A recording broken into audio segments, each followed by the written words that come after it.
பிரியமான தேவனுடைய பிள்ளைகளே, கீ ஆஃப் ஹெவன் சேனலுக்கு உங்களை அன்புடன் வரவேற்கிறேன். புனிதர்கள் வரலாறு பார்க்கலாம் வாங்க.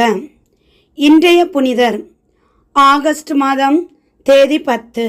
திருத்தொண்டர் லாரன்ஸ். மறை சாட்சி. பிறப்பு 230 ஸ்பெயின். இறப்பு ஆகஸ்ட் 10 258 ரோம் இத்தாலி. வலேரியன் என்ற அரசனால் கொல்லப்பட்டார். பாதுகாவல் உப்பர்டால் மற்றும் நூரான்பெர்க் நகரங்களுக்கு. புனித லாரன்ஸ் திருத்தொண்டர் ரோம் திருச்சபையின் திருத்தந்தை புனித 2ஆம் சிக்ஸ்டஸிடம் திருத்தொண்டராக இருந்திருக்காங்க. அப்பொழுது மாமன்னன் வலேரியன் கிறிஸ்தவர்களை அடக்கி ஒடுக்கி துன்புறுத்திட்டு வந்திருக்காங்க. அந்த நேரத்தில் திருத்தந்தை 2ஆம் சிக்ஸ்துவையும் அவருடன் இருந்த 4 திருத்தொண்டர்களையும் பிடித்து சென்று கொண்டிருக்காங்க.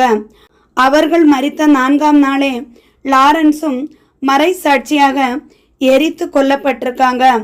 ஆலயத்திற்கு சொந்தமான அனைத்து பொருட்களையும் எடுத்து ஏழைகளுக்கு கொடுத்திருந்தாராம். அரசன் கேட்ட கேள்விகளுக்கு லாரன்ஸ் கூறிய விடைகளை அரசன் தவறாக புரிந்து கொண்டானாம். அதனால் லாரன்ஸை ஒரு இரும்பு கட்டிலில் கட்டி போட்டு அதற்கடியில் நெருப்பு வைத்து கொளுத்தி கொல்லும்படி ஆணையிட்டானாம் அரசன். ஆனால் லாரன்ஸோ நெருப்பில் வேகும்போது இறைவனை போற்றி புகழ்ந்து ஜெபித்துட்டே இருந்திருக்காங்க. தன் உடல் முழுவதும் எரிந்த பிறகு நன்றாக வெந்துவிட்டது, திருப்பி போடுங்கள் என்றாராம். இவரது கல்லறை காம்போ வெரோனா என்ற பகுதியில் தீபூர்த்தினா சாலை அருகே உள்ளதாம். இந்த கல்லறையின் மேல் மாமன்னர் கொன்ஸ்டான்சியோஸ் பேராலயம் ஒன்றை எழுப்பினாராம். 4ஆம் நூற்றாண்டிலேயே இப்புனிதரின் புகழ் எல்லா இடங்களிலும் பரவியதாம். ஜெபம்.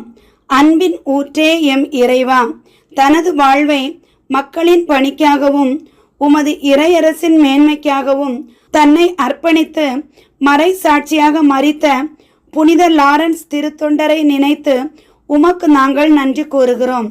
அவர் உம்மை அன்பு செய்தது போல நாங்களும் உம்மை அன்பு செய்து அவர் போதித்த வாழ்வின்படி நாங்கள் வாழவும் நீர் வரம் தந்தருள வேண்டுமென்று இறைவா உம்மை மன்றாடுகிறோம். ஆமேன். பிரியமான தேவனுடைய பிள்ளைகளே, இன்றைய புனிதர் லாரன்ஸ் திருத்தொண்டர் அவர்களுடைய வரலாறை பார்த்தோம்.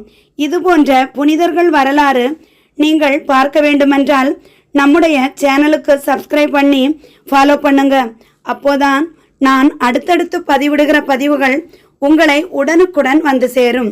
ஆண்டவர் நம் அனைவரையும் ஆசீர்வதித்து காப்பாராக. ஆமேன். என்றும் அன்புடன் லைலா ஜெயசுபாலன்.